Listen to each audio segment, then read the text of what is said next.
Chhaava and धुरंधर की success के बाद ऑडियंस अक्षय खन्ना की एक्टिंग एंड मूवी में उनके परफॉर्मेंस को अप्रिशिएट कर रही है। सोशल मीडिया में उनके videos and old interviews viral हो रहे हैं। इनफैक्ट काफी सालों के हार्डवर्क के बाद ऑडियंस ने अक्षय के टैलेंट को अभी रिकॉग्नाइज किया है। बट अक्षय की इसी सक्सेस के साथ उनके साथ एक कंट्रोवर्सी भी हो जाती है, जहां ये न्यूज आती है कि अक्षय खन्ना ने दृश्यम 3 से क्विट कर दिया है। साथ ही साथ उनके खिलाफ ये आर्टिकल भी चलाए जाते हैं कि अक्षय ने हाई फीस एंड विग की डिमांड करी है। अक्षय पे लीगल एक्शन लेने की बात करी गई है एंड उनके अनप्रोफेशनल एंड रूड बिहेवियर के बारे में बात करी जा रही है। तो क्या सच में अक्षय एरोगेंट एंड अनप्रोफेशनल है या फिर उन्हें बायकॉट करने के लिए नेगेटिव पीआर चलाया जा रहा है? So in this video we'll talk about Akshay खन्ना's recent controversy. So we all know Dhurandhar movie के रिलीज के बाद से अक्षय खन्ना की परफॉर्मेंस को काफी ज्यादा अप्रिशिएट किया जा रहा है। काफी सारी फीमेल्स के वो क्रश बन चुके हैं एंड बिग एक्टर्स से उनकी एक्टिंग को कंपेयर भी किया जा रहा है। बट फिर यह आर्टिकल आता है कि अक्षय खन्ना ने दृश्यम 3 मूवी से एग्जिट कर लिया है। बेसिकली स्टार्टिंग में ये रीजन बताया गया था कि अक्षय खन्ना ने मोर screen time and high fees की डिमांड करी है एंड क्योंकि अक्षय खन्ना सोशल मीडिया में एक्टिव नहीं है, ना ही उनकी कोई पीआर टीम है, तो उनके मूवी लीव करने का एग्जैक्ट रीजन पता कर पाना डिफिकल्ट था। सो अगर आप दृश्यम मूवी के बारे में नहीं जानते तो इस मूवी में मेन लीड में अजय देवगन एंड तब्बू थे एंड अक्षय खन्ना ने इसमें कॉप का रोल प्ले किया है। सो ऑलरेडी इस मूवी के 2 पार्ट रिलीज हो गए हैं जो कि काफी सक्सेसफुल थे एंड थर्ड पार्ट में अक्षय ने वॉकआउट कर दिया। सो अक्षय का दृश्यम 3 से लीव करने का जब न्यूज आता है, उसी टाइम में ये आर्टिकल भी आता है कि अक्षय ने मूवी नहीं छोड़ी बल्कि अक्षय को मूवी से निकाला गया है। अक्षय खन्ना के unprofessional behaviour and unjustified demand की वजह से उन्हें मूवी से निकाला गया। बट फिर बॉलीवुड हंगामा का यह आर्टिकल आता है जिसमें यह बताया जाता है कि अक्षय ने मूवी में विग की डिमांड करी थी, उनकी फीस भी डिसाइड हो गई थी, उन्होंने मूवी में एडवांस भी ले लिया था, मूवी का अग्रीमेंट भी साइन कर लिया था। बट फिर अक्षय ने इस मूवी को करने से मना कर दिया। अब यहाँ तक तो ठीक था, बट दृश्यम मूवी के प्रोड्यूसर अजय मंगल ये बोलते हैं कि 2019 की सेक्शन 375 के टाइम पे भी जो अक्षय का बिहेवियर था वो काफी अनप्रोफेशनल था। सेट पर जो उनका बिहेवियर था वो काफी टॉक्सिक था। बट लेटर उन्होंने 2022 में अक्षय को दृश्यम 2 मूवी के लिए कास्ट किया एंड सारे बिग ऑफर उन्हें दृश्यम 2 मूवी के बाद ही मिलने स्टार्ट हुए। इनफैक्ट इससे पहले तो वो 4 साल तक घर में बैठे थे। उन्होंने ये भी कहा कि छावा विकी कौशल की वजह से सक्सेसफुल हुई, दृश्यम अजय की वजह से एंड धुरंधर रणवीर सिंह की वजह से। बट अगर अक्षय सोलो मूवी करेंगे तो उनकी मूवी 50 करोड़ भी क्रॉस नहीं कर पाएगी। ही ऑल्सो सेट की सक्सेस अक्षय के हेड में चढ़ गई है एंड अक्षय ये भी कहते हैं कि धुरंधर उनकी वजह से सुपरहिट हुई। उन्होंने अक्षय को रिप्लेस करके जगजीत को भी कास्ट कर लिया है मूवी में एंड वो ये भी कहते हैं कि उन्होंने अक्षय को लीगल नोटिस भी भेज दिया है एंड और भी ऐसे कई सारे एलिगेशन प्रोड्यूसर ने अक्षय खन्ना पे लगाए हैं। अक्षय खन्ना बहुत ही डिफिकल्ट आदमी है।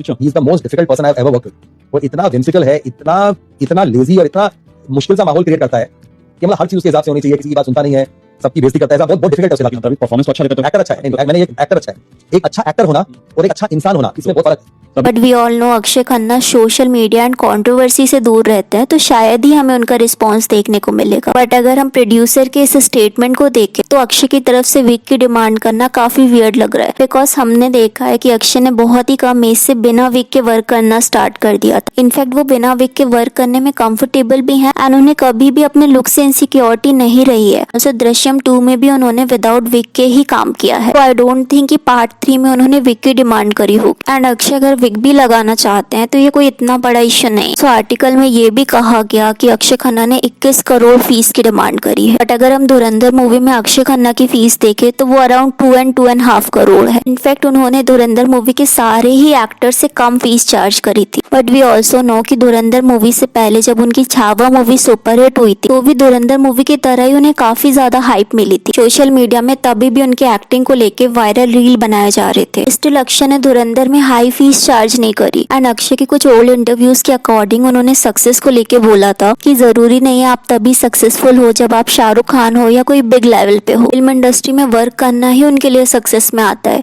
अजीम प्रेमजी नहीं बनूंगा, क्या मैं सक्सेसफुल नहीं? जब तक मैं शाहरुख खान बनूंगा तब तक मैं सक्सेसफुल। मैंने सक्सेस देखा नहीं, स्टार बना ही। हमारे 120 करोड़ की आबादी में 15-20 लोग को मौका मिलता है फिल्मों में काम करने एज अ लीडिंग मैन। उससे ज्यादा क्या चाहिए? एक अदर इंटरव्यू में उन्होंने कहा था कि जो एक्टर होते हैं वो इम्पोर्टेंट तो होते हैं बट उनसे इम्पोर्टेंट अदर वर्किंग स्टाफ जैसे डायरेक्टर या स्क्रिप्ट राइटर होते हैं। You take any other art form, whether you're writing or you're composing music, you can do it alone. The actor is the only artist who is dependent on so many people. तो starting से ही उनमें clarity देखने को मिलती है, always अपनी success से satisfied रहे हैं। तो ये कहना मुश्किल है कि वो 2 करोड़ से 21 करोड़ की डिमांड रखेंगे। अब ऑफ कोर्स ऑडियंस तो चाहती है कि अक्षय की एक्टिंग के अकॉर्डिंग उन्हें ज्यादा चार्ज करना चाहिए था एंड आगे भी वो हाई फीस चार्ज करे। और किसी भी एक्टर का हाई फीस की डिमांड करना गलत भी नहीं है। अगर कोई एक्टर हाइप में आता है, सक्सेस उसे मिलती है, तो उसका उसके अकॉर्डिंग फीस चार्ज करना गलत भी नहीं है। पास्ट में Deepika Padukone and other actors ने भी हाई फीस की डिमांड करी है। इनफैक्ट टाइगर श्रॉफ जैसे एक्टर को 40 से 50 करोड़ फीस मिल रही है। अब आई एम नॉट सेइंग कि अक्षय को भी इतनी फीस मिलनी चाहिए एंड अक्षय को भी इतनी फीस की डिमांड करनी चाहिए। Of course not. Of course वो अपने रोल के अकॉर्डिंग जस्टिफाइड फीस डिजर्व करते हैं, बट प्रोड्यूसर के स्टेटमेंट के अकॉर्डिंग हम ये भी डिनाई नहीं कर सकते कि अक्षय ने ऑलरेडी अग्रीमेंट साइन कर लिया था, फीस के लिए उन्होंने अग्री कर लिया था। फिर अगर इसके बाद अक्षय ने 21 करोड़ फीस की डिमांड करी होगी तो ये अनप्रोफेशनल है। बट आई डोंट थिंक कि अक्षय जैसा सेंसिबल एक्टर 2 करोड़ से सीधे 21 करोड़ की डिमांड करेगा। और सो प्रोड्यूसर ने उनके अनप्रोफेशनल बिहेवियर की भी बात करी थी। तो अक्षय के बिहेवियर से रिलेटेड 10 साल पहले का मुझे एक कॉमेंट मिला था। पर्सन ने बताया था कि जब उन्होंने अक्षय के साथ वर्क किया था तो अक्षय का बिहेवियर काफी एरोगेंट था। ये बात उस पर्सन ने तब की बताई जब अक्षय इंडस्ट्री में न्यू थे एंड क्योंकि अक्षय खन्ना सुपरस्टार विनोद खन्ना के बेटे थे, तो हो सकता है कि स्टार्टिंग में उनका एरोगेंट नेचर रहा। हम ये भी डिनाई नहीं कर सकते कि टाइम के साथ एक एक्टर का बिहेवियर भी चेंज होता है। तो अगर हम अभी की बात करें तो अरशद वारसी ने बताया कि अक्षय एक ऐसे एक्टर हैं जो अपने टर्म्स में जीते हैं। अक्षय रिजर्व में अपनी शर्तों में जीते हैं एंड अपनी ही दुनिया में रहते हैं। इस वजह से लोग उन्हें गलत समझते हैं। एक्टर अच्छा है, वो तो पहले से अच्छा एक्टर है, उसको कोई never doubt about that, but वो है अपने दुनिया में रहता है। यार यार ये वो डजंट केयर अबाउट अपनी जिंदगी है। आप मेरे बारे में क्या सोचते हो नहीं सोचते हो, आपकी प्रॉब्लम मेरी प्रॉब्लम नहीं। वो अपनी लाइफ जीता है अपने हिसाब से, right from the day one. Saumya Tandon जो पहले भाभी जी घर में थे एंड रिसेंटली उन्होंने धुरंधर में उनकी वाइफ का रोल प्ले किया है, उन्होंने भी बताया था कि अक्षय ने एक सीन में उन्हें सच में थप्पड़ मारने को कहा था ताकि इमोशनल नेचुरल सीन आए।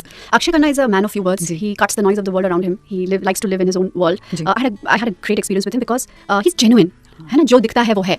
I prefer him to a lot many nicer people. Aditya उप्पल जो कि धुरंधर में ही अक्षय के को स्टार थे, उन्होंने बताया कि अक्षय सेट में बहुत ही डेडिकेशन के साथ वर्क करते हैं। इवन पास्ट में करीना जैसे एक्टर ने उनके लिए पॉजिटिव स्टेटमेंट दिए हैं। So sweet, such a good human being, and he's such a wonderful actor.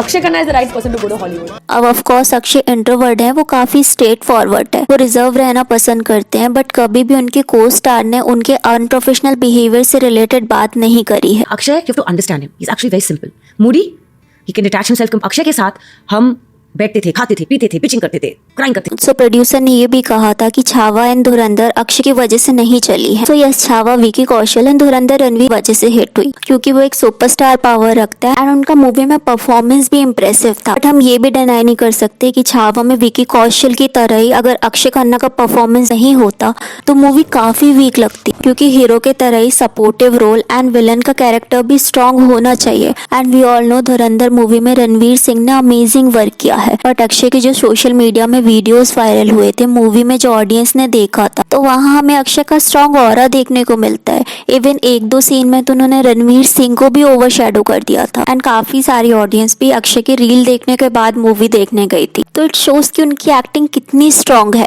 तो मूवी में तो यस, रणवीर सिंह का स्टार पावर है, उनकी अमेजिंग एक्टिंग है, बट अक्षय खन्ना की परफॉर्मेंस भी इम्प्रेसिव है। इन सोशल मीडिया में अभी रणवीर सिंह से ज्यादा अक्षय खन्ना की रील दिखाई दे रहे हैं। सो प्रोड्यूसर के अकॉर्डिंग अक्षय खन्ना अगर सोलो मूवी करते तो उनकी मूवी 50 करोड़ भी अर्न नहीं करती। सो यस, पहले के टाइम हम बोल सकते थे क्योंकि ऑडियंस ने अक्षय के टैलेंट को रिकॉग्नाइज नहीं किया था, बट अभी के टाइम ऑडियंस उनकी एक्टिंग एंड उनके परफॉर्मेंस को जानती है। अगर सोलो मूवी करेंगे, मूवी की अच्छी स्क्रिप्ट होगी तो यस, उनकी मूवी अच्छा परफॉर्म करेगी। एंड अगर अक्षय को इतना ही अपने स्टार स्टेटस की परवाह होती तो वो अभी तक अपनी हाइप को प्रॉपर यूज कर रहे होते। काफी सारे इंटरव्यूज एंड सोशल मीडिया में वो एक्टिव रहते, बट इतने सक्सेस के बाद भी वो अपने अलोन टाइम को वैल्यू देना प्रेफर कर रहे हैं। It's not like Akshay arrogant या अनप्रोफेशनल है, बट वो अपने स्पेस एंड अपनी प्रायोरिटी को वैल्यू देते हैं। ऑल्सो प्रोड्यूसर ने ये भी कहा कि 2019 में सेक्शन 375 मूवी के टाइम पे अक्षय का बिहेवियर उन्हें पसंद नहीं आया था, उनका बिहेवियर उन्हें काफी टॉक्सिक लगा था। बट अगर अक्षय इतने अनप्रोफेशनल थे एंड अक्षय का इतना ज्यादा टेंट्रम था, तो फिर क्यों उन्होंने अक्षय को दृश्यम 2 मूवी में कास्ट किया? एंड दृश्यम 2 मूवी के बाद भी वो क्यों अक्षय को दृश्यम 3 मूवी के लिए अप्रोच कर रहे थे, क्योंकि अक्षय खन्ना पहले इंडस्ट्री में इतना बिग नेम तो नहीं थे, ना ही वो इतने फेमस थे कि उनके बिना कोई मूवी नहीं चल पाती। तो अक्षय अगर इतने अनप्रोफेशनल थे तो वो अक्षय की जगह किसी और को भी कास्ट कर सकते थे। तो इन सारे स्टेटमेंट से ये फील होता है कि अक्षय खन्ना के खिलाफ नेगेटिव पीआर चलाया जा रहा है। अक्षय ने जो मूवी क्विट किया है, मे बी उनकी कुछ डिमांड रही होगी। अक्षय की हाइप का प्रोड्यूसर बेनिफिट उठाने का कोशिश कर रहे हैं एंड डैमेज कंट्रोल करने का ट्राई कर रहे हैं, क्योंकि अभी के टाइम अगर आप देखोगे तो सोशल मीडिया में अक्षय के खिलाफ काफी सारे आर्टिकल वायरल हो रहे हैं। अक्षय की 21 करोड़ फीस को काफी ज्यादा हाईलाइट किया जा रहा है। तो मे बी इंडस्ट्री में कुछ लोग होंगे जो कि अक्षय की सक्सेस से इनसिक्योर होंगे, क्योंकि अक्षय की तरह ही धुरंधर मूवी के रिलीज के टाइम पे भी रणवीर सिंह के खिलाफ काफी सारे नेगेटिव पीआर चलाए गए थे, ताकि उनकी मूवी की अर्निंग इफेक्ट हो एंड मूवी फ्लॉप हो जाए। बट रणवीर के पास प्रॉफिट ये था कि यहाँ रणवीर की पीआर काफी स्ट्रॉन्ग थी, बट यहाँ अक्षय खन्ना कंट्रोवर्सी से दूर रहना प्रेफर करते हैं। दैट्स वाई उनके ऊपर ऐसे एलिगेशन लगाए जा रहे हैं, क्योंकि वो जानते हैं कि शायद ही अक्षय इसका कोई रिस्पॉन्स देंगे। वो अपनी इमेज से ज्यादा अपनी प्राइवेसी को वैल्यू देते हैं। So what I thought about today's video, let me know in a comment. And Ayushmann Khurrana के करियर, कंट्रोवर्सी एंड कैसे उनकी मूवी चॉइसेस की वजह से उनका डाउनफॉल हुआ था, जानने के लिए इस वीडियो को क्लिक करें।